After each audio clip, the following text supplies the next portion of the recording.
अस्सलाम वालेकुम। आज जो है हमने जो है जेक्यू मोबाइल और जेक्यू यूज़र इंटरफेस के हवाले से डिस्कस करेंगे। ये एक छोटा सा टॉपिक होता है, ड्रीमवीवर के अंदर ये ऑब्जेक्ट दिया हुआ है तो हम इसको यूज़ करेंगे। जेक्यू मोबाइल के लिए यूज़ की जाती है, ठीक है। और यूज़र इंडेक्स जो है आपका, ये यूज़र इंटरफेस सॉरी, ये आप नॉर्मल वेब पेज में यूज़ कर सकते हैं।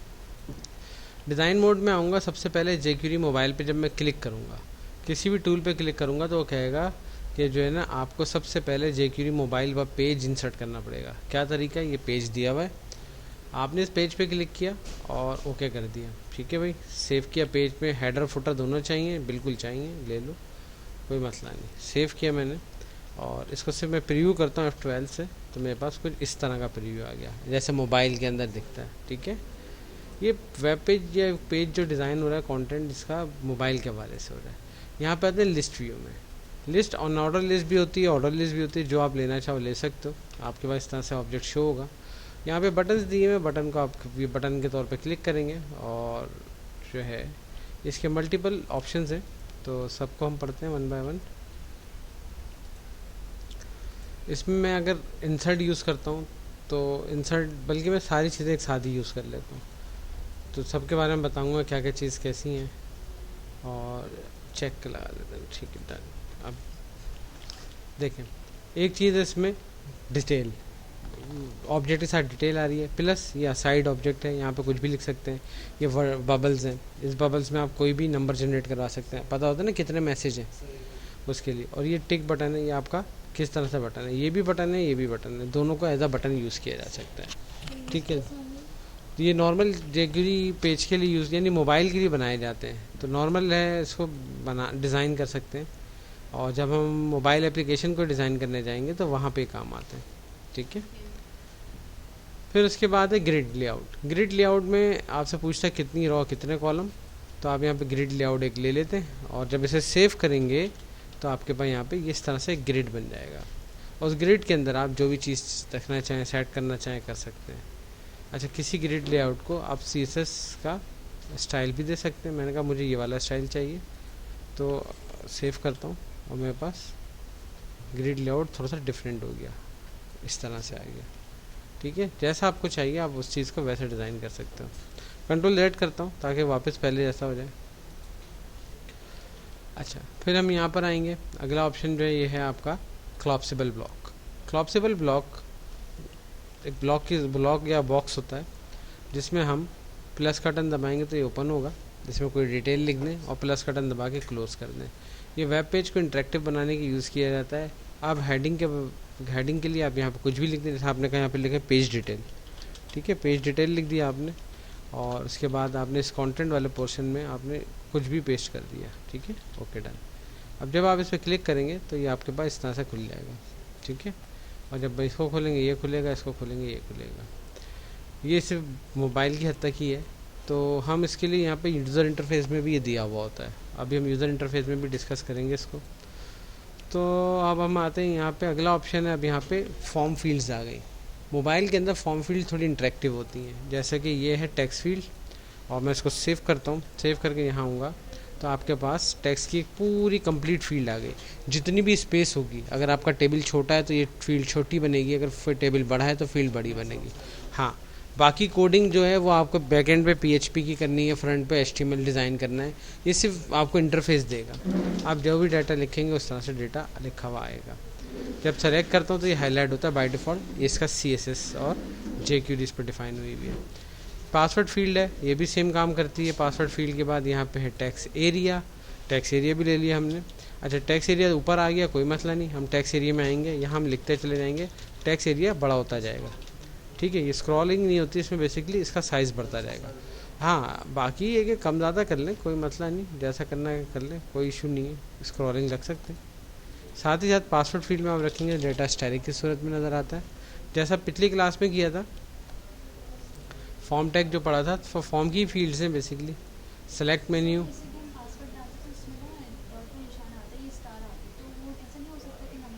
तो आप नॉर्मल नंबर फील्ड यूज़ कर लें ना, आप नंबर फील्ड यूज़ कर सकते हैं। भाई देखिए, टेक्स्ट फील्ड है, text field number text field ही है ना, पासवर्ड में तो टेक्स्ट भी होगा, नेम नंबर भी होंगे, तो आप टेक्स्ट फील्ड को यूज़ कर लो भाई।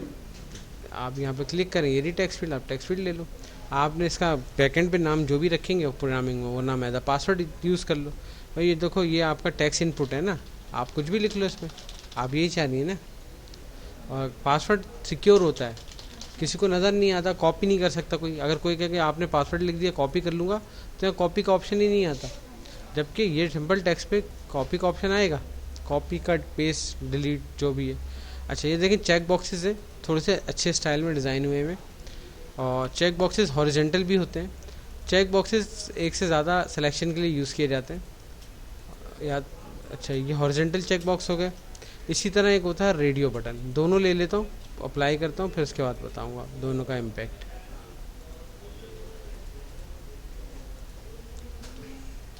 सेव करता हूँ और यहाँ पे देखिएगा, ये देखिए आपके पास चेक बॉक्स है, चेक बॉक्स में तीनों ऑप्शन सेलेक्ट हो रहे हैं। यहाँ पे भी तीनों ऑप्शन सेलेक्ट हो रहे हैं। ज़रूरी नहीं है कि सेलेक्ट करें, करेंगे तो ठीक है, नहीं करेंगे तो नहीं करें, ऑप्शनल होते हैं। यहाँ पे क्या है, एक फील्ड लाजमी आएगी तीनों में से। अच्छा, यही चीज़ यहाँ पे तीनों में से एक बटन सेलेक्ट करेगा। ये एक दोनों का डिफरेंस है, चेक बॉक्स का और रेडियो बटन का। रेडियो बटन बहुत ज़बरदस्त चीज़ है। हमें एक फील्ड चाहिए 4 ऑप्शन 5 ऑप्शन 6 ऑप्शन में से, जैसे MCQs होते हैं, तो आप उसके लिए यूज़ करें। उसके बाद आता है बटन, सिंपल बटन है ये। और आपने, मैंने कहा ना वर्टिकल ना हॉरिजॉन्टल, सिंपल बटन है। ओके, बटन के बाद हम यहाँ पर आएंगे और हमारे पास स्लाइडर है। स्लाइडर के बाद हम यहाँ पे लेते हैं ईमेल फील्ड और हम लेते हैं number field. Basically text fields की तरह ही काम करती हैं ये, डेट फील्ड। और उसके बाद हमने यहाँ पे लिया टाइम फील्ड, वीक फील्ड और मंथ फील्ड।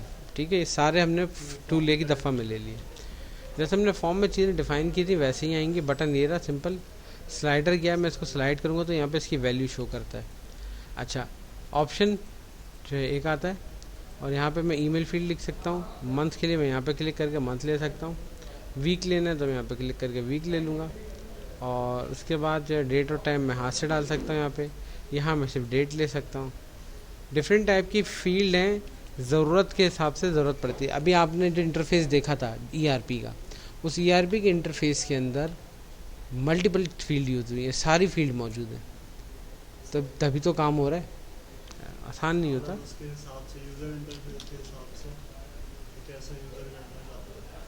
हाँ, तो वो उस हिसाब से कस्टमाइज़ किया जाता है ऐसे सॉफ्टवेयर को।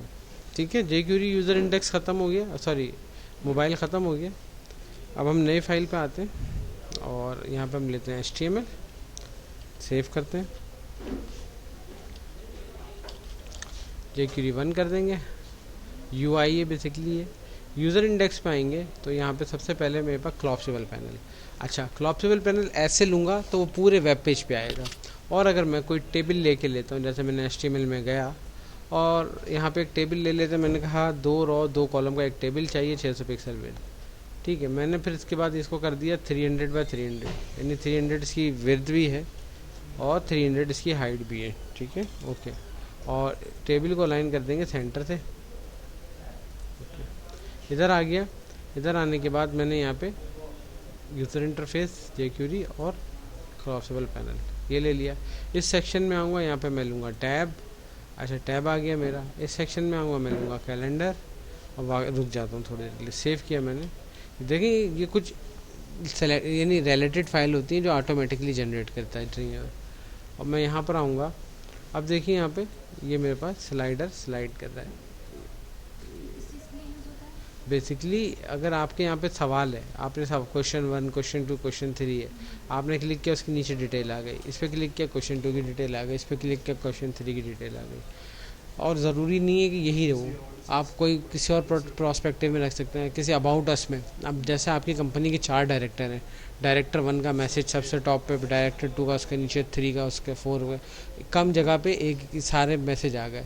जब वो क्लिक करेगा तो 1 बाय 1 आएंगे। सेम इसी तरह टैब क्या करता है, देखिए यहाँ पे टैब की वैल्यू पूरी चेंज होती है और एक टैब के अंदर पूरी वेबसाइट बनाई जा सकती है।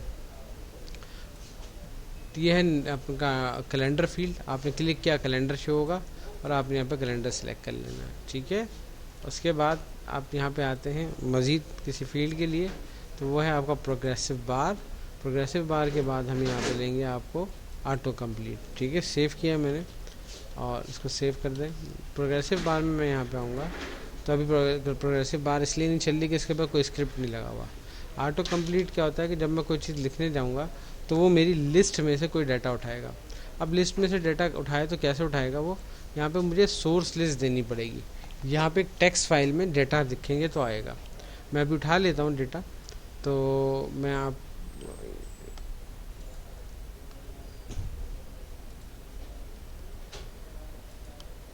टेक्स्ट फाइल लेता हूँ और टेक्स्ट फाइल में मैं लिखता हूँ यहाँ पे नेम,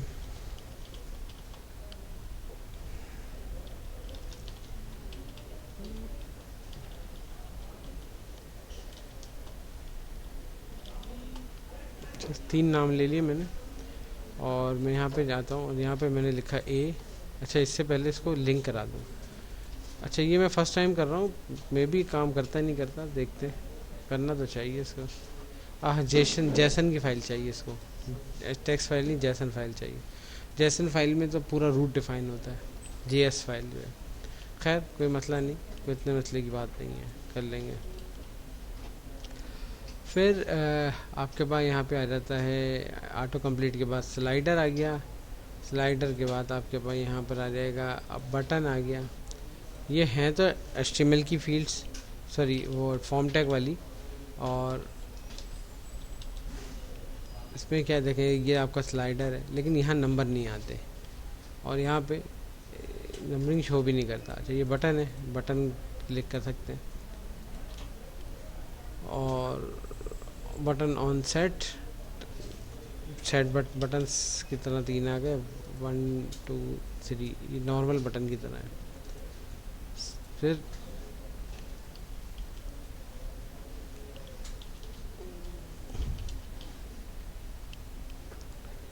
चेक बॉक्सेस और फिर मैं आता हूँ यहाँ पे रेडियो बटन्स। ठीक है, ये चेक बॉक्सेस आ गए आपके, तीनों सेलेक्ट हो रहे हैं। रेडियो बटन में एक ही सेलेक्ट होगा।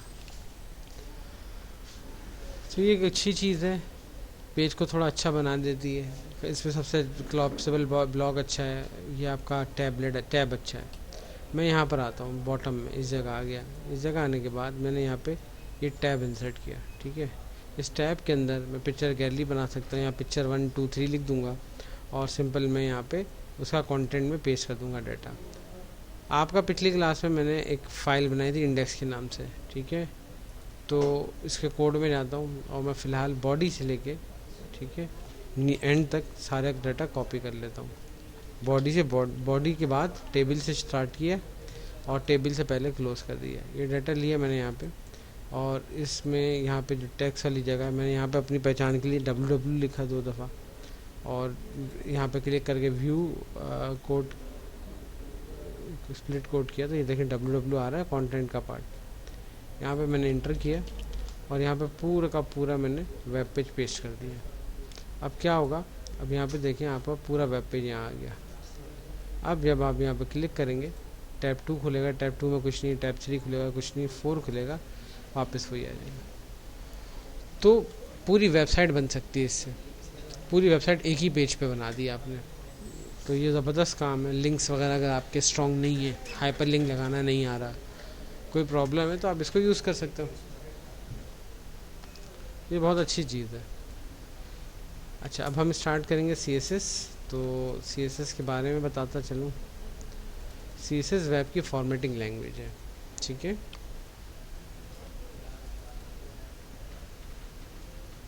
नोट्स ऑन कर लेते हैं। CSS stand for cascading style sheet. Cascading style sheets, उसको शॉर्ट फॉर्म में आप स्टाइल शीट भी कह सकते हो। Style sheet define how to display HTML element.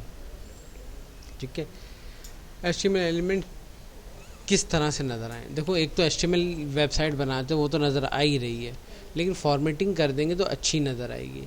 यानी इस तरह से मुराद है कि भाई आपको खाना बनाना है, आपने खाना बना लिया, बहुत अच्छा खाना बनाते हैं, लेकिन अब आपको डिश आउट करना है। अब वो क्या होता है कि भाई जैसे मास्टर शेफ़ में आप खाना जैसा भी बनाओ वो तो बात की बात है, पहले प्रेजेंटेशन देखी जाती है कि किस तरह से वो सजा के ला रहा है, रेस्टोरेंट स्टाइल है नहीं है वगैरह वगैरह। तो वो स्टाइलिंग बेसिकली इस चीज़ को शो कर रही है वेबसाइट कितनी अच्छी दिख रही है। सेकंड है एलिमेंट्स। तो एलिमेंट्स पे डिस्कस करते हैं। 3 तरीके होते हैं CSS इस्तेमाल करने के लिए, ठीक है। There are 3 way to use CSS।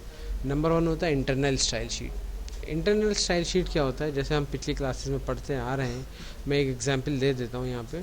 हमने जैसे पिछली क्लास में यहाँ पे मल्टीपल चीज़ें ली थी।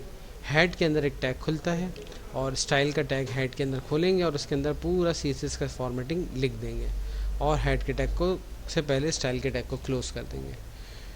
इसके अंदर जो भी चीज़ लिखी जाएगी वो CSS होती है। और इंटरनल क्यों होती है कि वो इसी पेज की हद तक महदूद रहती है। इस पेज से बाहर कोई काम नहीं हो रहा, इस पेज के अंदर ही अंदर सारा काम हो रहा है। तो अगर मुझे कोई तब्दीली करनी हुई तो मैं इस फाइल को खोल के तब्दील करूँगा, और ऐसे 50 वेब पेज हुए तो क्या करूँगा, 50 के 50 वेब पेज खोलूँगा, तब्दील करूँगा।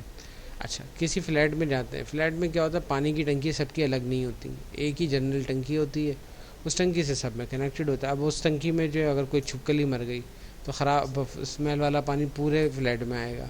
अगर उस टंकी में किसी ने रूह अफ़ज़ा घोल दिया तो सबके नलों में शरबत आएगा। तो बड़ी मज़े की बात है, ऐसा कोई करता नहीं है। लेकिन तो मसला बहरहाल होता क्या है कि वो टंकी सबसे कनेक्टेड है, मेन सोर्स को छेड़ दो, उस सब में वही इम्पैक्ट आ जाएगा। इस पॉइंट ये था मेरी बात का। तो CSS की एक एक्सटर्नल फाइल बनाएंगे, जैसे HTML की बनती है तो उसमें CSS की फाइल बनती है .css, और उसके अंदर जो भी मैं काम करूँगा, जैसे ही मैं इसको सेव करता हूँ तब्दीली करके, वो सब में इंक्लूड हो जाएगा। वेब पेज जब भी लोड होता है वो लाइन बाय लाइन होता है, लाइन 1 लोड होगी, 2 होगी, 3 होगी, तो वो जैसे पढ़ेगा पढ़ लेगा। अच्छा, एक होता है mix style sheet. Mix style sheet क्या होती है, आप इंटरनल काम भी कर रहे हो और एक्सटर्नल शीट को भी यूज़ कर रहे हो। तो ये मैं मना करूँगा कि भाई एक्सटर्नल शीट यूज़ करना सबसे बेहतर है। फिर भी कुछ चीज़ें ऐसी हैं जो आपको चाहिए कि भाई इंटरनल भी करनी है, एक्सटर्नल भी करनी है, तो कोशिश करें कि जो भी चीज़ आखिर में लोड होगी तो उसका इम्पेक्ट रहेगा।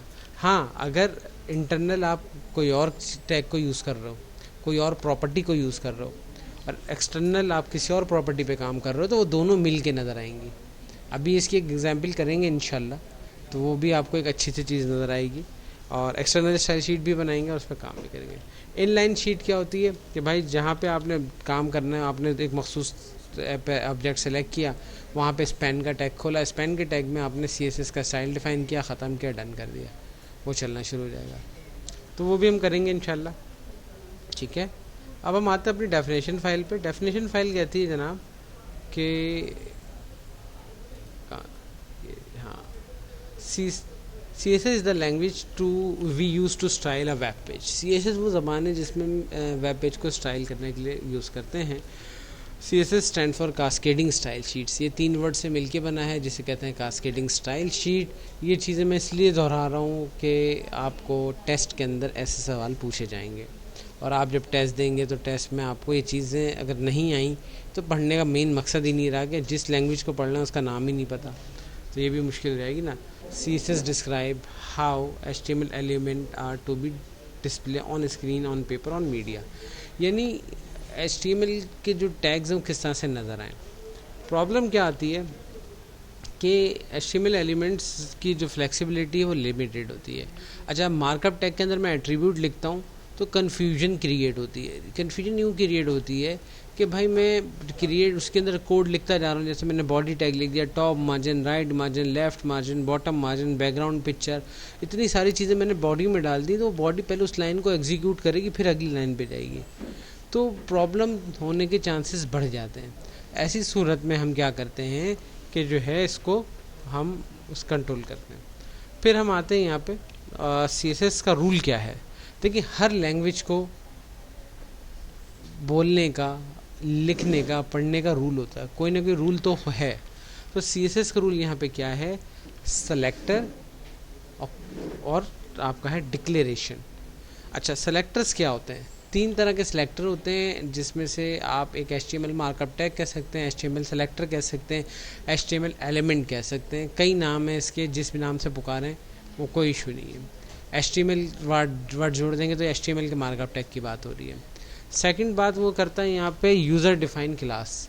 यूज़र डिफाइन क्लास वो चीज़ होती है जिसमें यूज़र अपनी मर्ज़ी की एक कस्टमाइज क्लास को डिफ़ाइन करता है और वो अनलिमिटेड स्कोप के साथ किसी भी मार्कअप टैग में अप्लाई की जा सकती है। आप हेडिंग में लगा दें, पैराग्राफ में लगा दें, बॉडी में लगा दें, कहीं भी लगा दें, वो वहाँ जहाँ लगाएंगे वहाँ काम करेगा। थर्ड होता है आपका आईडीज़ जो है वन टाइम यूज़ होती हैं और सीएसएस के लिए बहुत ज़्यादा इसको यूज़ भी किया जाता है। तो आईडी भी एक अच्छी चीज़ है हमारे लिए, हमारे फ़ायदेमंद भी है, हम इसको यूज़ भी करेंगे इंशाल्लाह।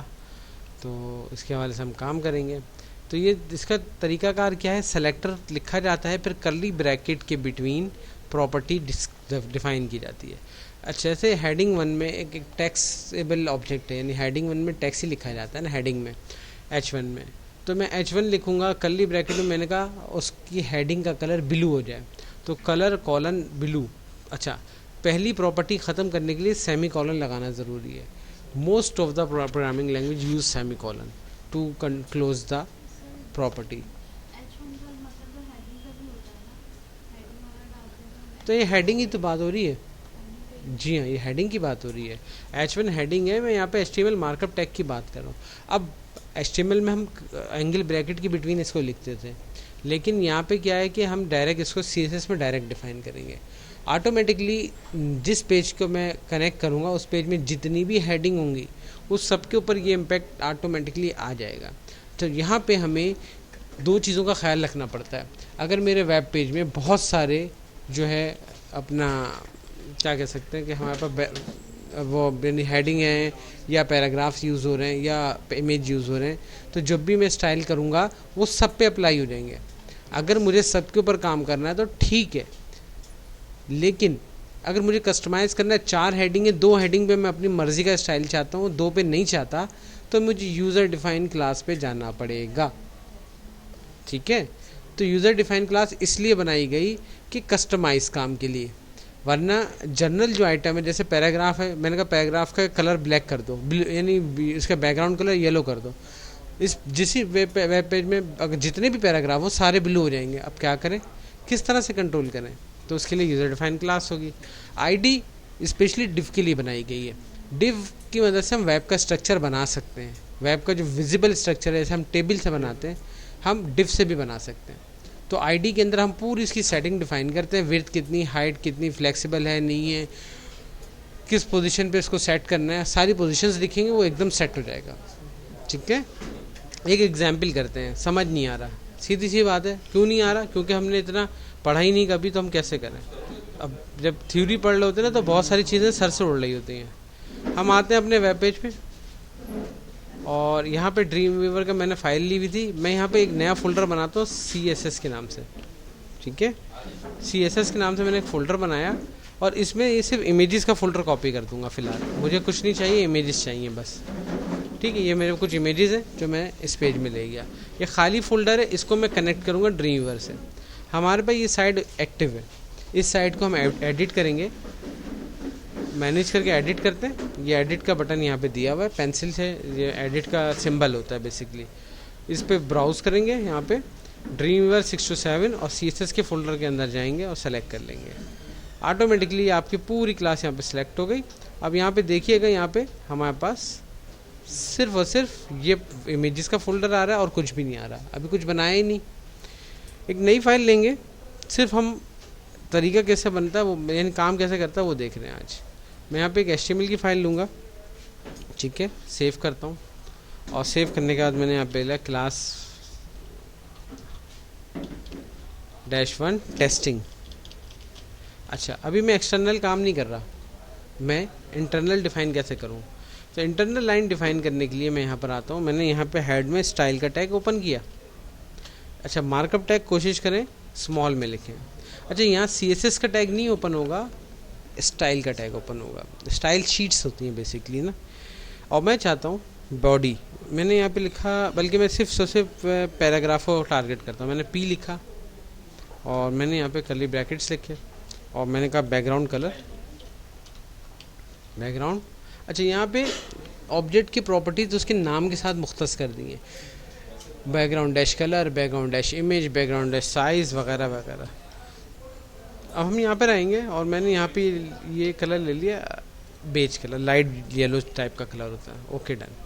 अब हम इसको F12 दबाएंगे तो यहाँ पे कुछ भी नहीं आ रहा, कुछ भी नहीं है ना। अब डिज़ाइन मोड में आइए और डिज़ाइन मोड में आके आप जैसे इंटर कर रहे हैं यहाँ लाइन आ रही है, आपने यहाँ पे कुछ भी लिखा, ठीक है, कॉपी किया आपने और पेस्ट करना शुरू कर दिया, ठीक है।